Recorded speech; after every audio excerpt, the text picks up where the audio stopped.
Hi అండి, అందరికీ నమస్కారం. మీరు ఎంతగానో ఆదరిస్తున్న ఫుడ్ ఛానల్ ఫ్యామిలీ వంటకి స్వాగతం. ఈరోజు వీడియోలో ఉల్లిపాయ పకోడీ ఏ విధంగా తయారు చేసుకోవాలో వీడియోలో చూపిస్తాను. మా దగ్గర అయితే వర్షం బాగా పడుతుందండి. ఈ వర్షంలో వేడివేడిగా ఉల్లిపాయ పకోడీ చేసి తింటే ఎంత బాగుంటుందండి. ఉల్లిపాయ పకోడీ చేశాను. వర్షం టైంలో టీతో ఈ ఉల్లిపాయ పకోడీ తింటే అసలు ఆ టేస్ట్ వాటర్లో చెప్పలేమండి. చాలా సింపుల్ ఇంగ్రీడియంట్స్ తో హోటల్ స్టైల్ కంచి పకోడీ ఎలా తయారు చేసుకోవాలో వీడియోలో చూపిస్తాను. బయట కరకల్లాడుతూ లోపల సాఫ్ట్ గా ఉండే పర్ఫెక్ట్ ఉల్లిపాయ పకోడీ చాలా బాగా కుదురుతుందండి. ఆయిల్ ఎక్కువగా తాగకుండా చాలా ఈజీగా క్రిస్పీగా పకోడీ రావాలంటే ఏ విధంగా చేయాలో కూడా ఈ వీడియోలో చూపిస్తాను. అసలు టీకి బెస్ట్ కాంబినేషన్ ఈ ఉల్లిపాయ పకోడీ అనండి. మీరు కూడా ఒకసారి ట్రై చేయండి. ఈ పకోడీ చేయడం ఎవరికి రాదు అనుకుంటున్నారా? కొన్ని టిప్స్ ఫాలో అయితే చాలా బాగా వస్తుంది. చూడడానికి చిన్న పకోడీలా ఉంటుంది కానీ టేస్ట్ మాత్రం చాలా బాగుంటుంది. ఇక మీరు తప్పకుండా లేట్ చేయకుండా తప్పకుండా ట్రై చేయండి. ఈ వీడియోలోకి వెళ్ళిపోదారండి.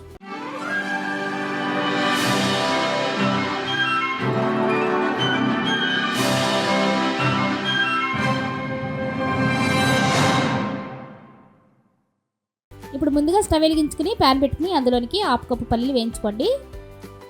ఇదేంటి ఉల్లిపాయ పకోడీలోనికి పల్లీలు ఎందుకు అనుకుంటున్నారా? ఈసారి ఈ విధంగా చేసి చూడండి, పకోడీ ఎంత రుచిగా వస్తుందో. ఈ పకోడీలోనికి పల్లీలు పలుకులు వేసారంటే సూపర్గా ఉంటుందండి. అందుకే పల్లీలు వేయించుకోండి దోరగా. ఇలా దోరగా వేయించుకున్న పల్లీని ఒక ప్లేట్లో తీసుకుని పూర్తిగా చల్లారనివ్వాలి. చల్లారిన పల్లీల్ని పొట్టు తీసేసి ఒక మిక్సీ జార్ తీసుకుని అందులోనికి కచ్చపచ్చగా గ్రైండ్ చేసుకోవాలి. చూసారు కదా, ఇలా బద్దగా కచ్చపచ్చగా గ్రైండ్ చేసుకుంటే మనకు తినేటప్పుడు పంట కింద పడినప్పుడు రుచిగా అనిపిస్తుంది. ఇక పకోడీకి ఉల్లిపాయలు కట్ చేసుకోవాలండి. ఈ విధంగా కట్ చేసుకోవాలి. మరి సన్నగా కాకుండా మరి లావ్ సైజులో కాకుండా మీడియం సైజులో కట్ చేసుకోవాలి. సన్నగా కట్ చేస్తే కనుక ఎక్కువసేపు మనం ఆయిల్లో ఉంచినప్పుడు మాడిపోతాయి కాబట్టి మరి లావుగా కట్ చేసుకోకుండా మీడియం సైజులో కట్ చేసుకోవాలి.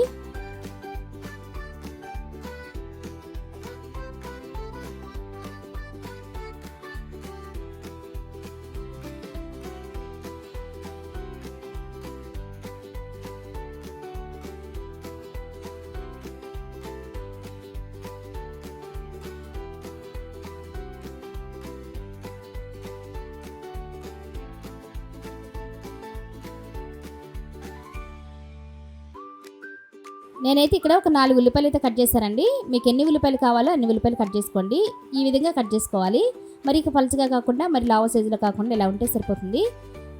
ఈ పకోడీలకి నేను ఉల్లిపాయలతో పాటు పచ్చిమిర్చి కూడా కట్ చేస్తున్నానండి. మీకు కారం కొంచెం ఎక్కువ తినేవాళ్ళు అయితే పచ్చిమిర్చి ఘాటు పర్వాలేదు అనుకుంటే ఇంకొక 2 ఎక్కువైనా వేసుకోవచ్చు. పిల్లలు తినేటప్పుడు అయితే తగ్గించి వేసుకోండి. నేనైతే ఒక 2 అయితే సరిపోతాయండి నాకు. ఈ విధంగా సన్నగా మధ్యలోకి కట్ చేసుకుని చిలికలుగా చేసుకు పెట్టుకోవాలి.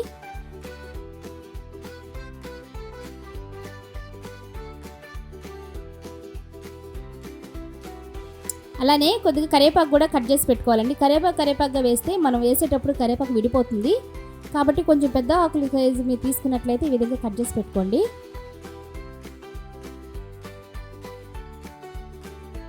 ఇక కరివేపాకుతో పాటు కొద్దిగా కొత్తిమీర కూడా కట్ చేసి పెట్టుకోండి. మనం తినేటప్పుడు ఆ ఫ్లేవర్ చాలా బాగుంటుంది. పుదీనా కూడా వేసుకుంటారండి. నాకు అందుబాటులో లేక నేను వేయడం లేదు. వేసుకోకపోయినా పర్వాలేదు. ఉంటే కొత్తిమీర వేసుకోండి, లేకపోతే అది కూడా వేయాల్సిన అవసరం లేదు. ఇలా కట్ చేసుకున్న కొత్తిమీర కూడా పక్కన పెట్టేసుకోవాలి. ఇప్పుడు కట్ చేసిన వీటన్నింటిని కూడా పక్కన పెట్టేసుకోవాలి. ఇప్పుడు ఒక బౌల్ తీసుకుని ముందుగా కట్ చేసి పెట్టుకున్న ఉల్లిపాయ ముక్కల్ని బౌల్లో వేసుకోవాలి. అలానే రుచికి సరిపడా సాల్ట్ వేసుకోండి. ఎందుకంటే శనగపిండిలో కొద్దిగా సాల్ట్ ఉంటుందండి, కొంచెం చూసి వేసుకోండి. ఈ రెండింటిని కూడా కొద్దిగా అలా మిక్స్ చేయండి. కొంచెం విడివిడిగా అవటమే కాకుండా ఉల్లిపాయల నుంచి వాటర్ రిలీజ్ అవుతుంది. ఆ వాటరే మనకు సరిపోతాయండి, ఎక్కువ వాటర్ పట్టకుండా. ఈ విధంగా కొద్దిగా చేతితో ప్రెస్ చేస్తే కనుక అవన్నీ కూడా విడివిడిగా అయిపోతాయి. మనం మెత్తటి పకోడీ కాకుండా గట్టి పకోడీ కాబట్టి చేసేది ఎక్కువ వాటర్ మనం వేయకూడదండి. అందుకని ఉల్లిపాయలు వచ్చిన వాటరే మనం ఇచ్చేసుకుంటే పకోడీ కూడా రుచిగా ఉంటుంది.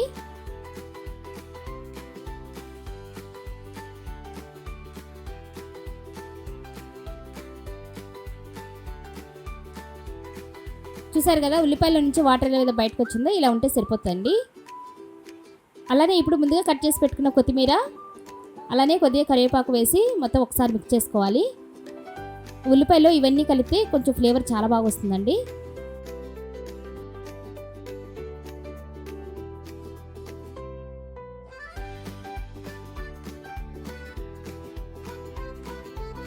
ఇప్పుడు ఇందులోనికి 1 కప్పు శనగపిండి వేస్తున్నాను. ఇప్పుడు దాంతోపాటు ఒక 2 స్పూన్లు బియ్య పిండి వేసుకోవాలి. మనకి తినేటప్పుడు క్రంచీగా కొంచెం క్రిస్పీగా రావాలంటే బియ్య పిండి వేసుకోవాలి. ఇప్పుడు ఇందులోనికి ముందుగా కట్ చేసి పెట్టుకున్న పచ్చిమిర్చి ముక్కలు, అలానే రుచికి సరిపడా కారం, కారం కొంచెం ఎక్కువే వేస్తున్నానండి, మీకు టేస్ట్కి సరిపడా వేసుకోండి, ఎంత కారం తినగలరో అంతే వేసుకోండి. 1/2 టీ స్పూన్ ధనియాల పొడి, 1/2 టీ స్పూన్ జీలకర్ర పొడి, ఒక 1/2 టీ స్పూన్ జీలకర్రగా వేస్తానండి, మనం తినేటప్పుడు బాగుంటుందండి, అందుకని జీలకర్ర కొద్దిగా వేసాను. ఏదైనా ఒకటే వేసుకుంటామంటే ఒకటైనా వేసుకోవచ్చు, పొడి కానీ జీలకర్ర కానీ వేసుకోవచ్చు. అలానే ఒక 1/2 టీ స్పూన్ అల్లం వెల్లుల్లి పేస్ట్ వేసుకోవాలి, వాటర్ ఏం లేకుండా వేసుకోవాలి. మాకు అల్లం వెల్లుల్లి పేస్ట్ కూడా అవసరం లేదు అనుకుంటే వేసుకోకపోయినా పర్వాలేదు, కానీ హోటల్లో మాత్రం తప్పకుండా వేస్తారు.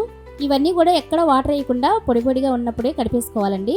మనం వేస్తున్నది గట్టి పొడి కాబట్టి ఎక్కడ వాటర్ వేయొద్దు, అవసరం అనుకుంటేనే ఒక చుక్క పోసుకోవాలి, లేదంటే ఉల్లిపాయల నుంచి వచ్చిన వాటరే సరిపోతుంది.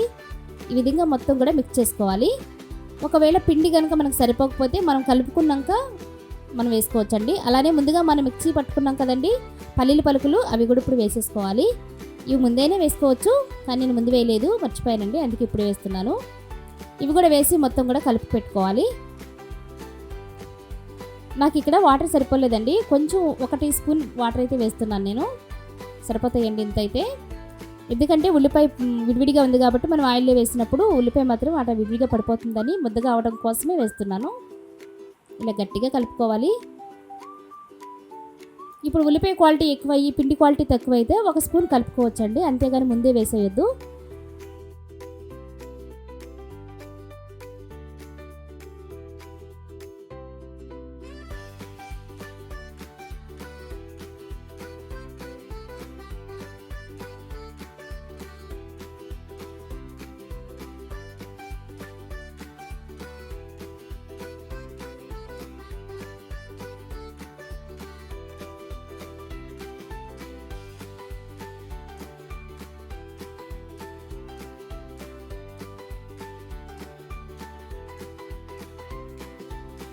చూసారు కదా, ఈ విధంగా అయితే పకోడీకి రెడీ చేసామండి. ఇలా ఉండాలి, మరి ముద్దుగా కాకుండా మరి విడివిడిగా కాకుండా మనం వేసిన వాటర్ ఇవి సరిపోతాయండి. దీన్ని పక్కన పెట్టేసుకోవాలి. ఇప్పుడు స్టవ్ వెలిగించుకుని కళాయి పెట్టుకుని డీప్ ఫ్రై సరిపడా ఆయిల్ వేసుకోవాలి. ఆయిల్ కొద్దిగా వీట్ అయిన తర్వాత ఇప్పుడు మనం ముందుగా ప్రిపేర్ చేసుకున్న పకోడీ పిండి అంతా కూడా గిల్లి వేసేసుకోవాలండి. అక్కడక్కడ పెద్ద ముద్దలుగా కాకుండా మరీ చిన్నవి కాకుండా వేసుకోవాలి. ఇలా వేసుకున్న పకోడీలన్నింటినీ 1 నిమిషం ఆగిన తర్వాత రెండో వైపుకు టర్న్ చేసుకుని రెండు వైపులా కూడా సమానంగా వేయించుకోవాలి. అలా వేసి వదిలేస్తే ఒకవైపు మాడిపోతుంది, మరొక వైపు కాలదు కాబట్టి చూసుకుని వేసుకోవాలి. అలా వేసిన వెంటనే కూడా తిప్పి వేయకూడదు, కొంచెం వీట్ అయిన తర్వాతనే మనం గరిటె పెట్టి తిప్పుకోవాలి.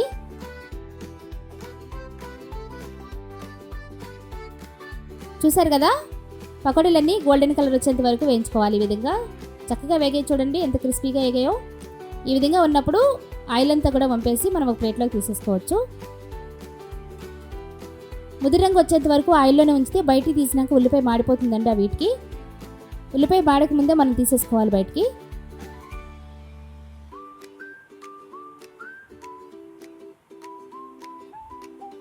ఇక మిగిలిన పిండి అంతా కూడా మొదట వేసినట్లుగానే వేసుకోవాలండి. అక్కడక్కడ ప్యాన్కి సరిపడానే వేసుకోవాలి, కొంచెం ఖాళీ వదిలిపెట్టి వేసుకోవాలి. అన్నీ ఒకేసారి వేస్తే సరిగ్గా పర్ఫెక్ట్గా వేగవు, చూసుకొని వేసుకోవాలి. వేసిన వెంటనే గరిటె పెట్టి తిప్పకూడదు, చితికిపోతాయి. కాబట్టి కొంచెం వీట్ అయిన తర్వాత గట్టిపడిన తర్వాత మాత్రమే మనం గరిటె పెట్టి తిప్పుకోవాలి అటు ఇటుగా. చూసారు కదా, రెండు పక్కల ఎలా వేగాయో ఈ విధంగా వేయించుకోవాలండి పకోడీలు. ఈ విధంగా వేయించుకోండి, చాలా బాగా వస్తాయి. మన ఫ్లేవర్లన్నీ వేసాం కాబట్టి మంచి రుచిగా కూడా ఉంటుంది. వేడివేగా తింటే అసలు ఎంత బాగుంటుందంటే చాలా బాగుంటుందండి. మాకైతే ఇక్కడ వర్షం బాగా పడుతుందండి, నేను వర్షంలోనే చేస్తున్నాను, ఆ శబ్దం కూడా మాకు బాగా వినిపిస్తుంది.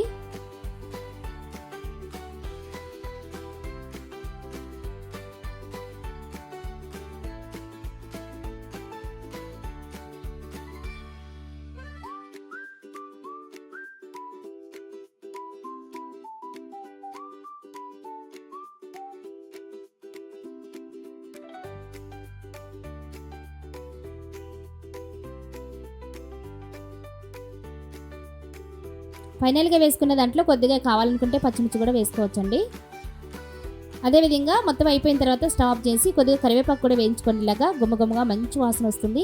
మనం తినేటప్పుడు కరివేపాకు కూడా కలుపుకు తింటే టేస్ట్ అయితే చాలా బాగుంటుంది. చూసారు కదా, పకోడీలన్నీ ఎలా రెడీ అయిపోయినాయో. ఈ కలర్ వస్తే చాలా బాగుంటుందండి, పర్ఫెక్ట్గా వేగాయి. చూసారు కదా, ఇలా మన ఉల్లిపాయ పకోడీ సూపర్ క్రిస్పీగా రెడీ అయిపోయింది.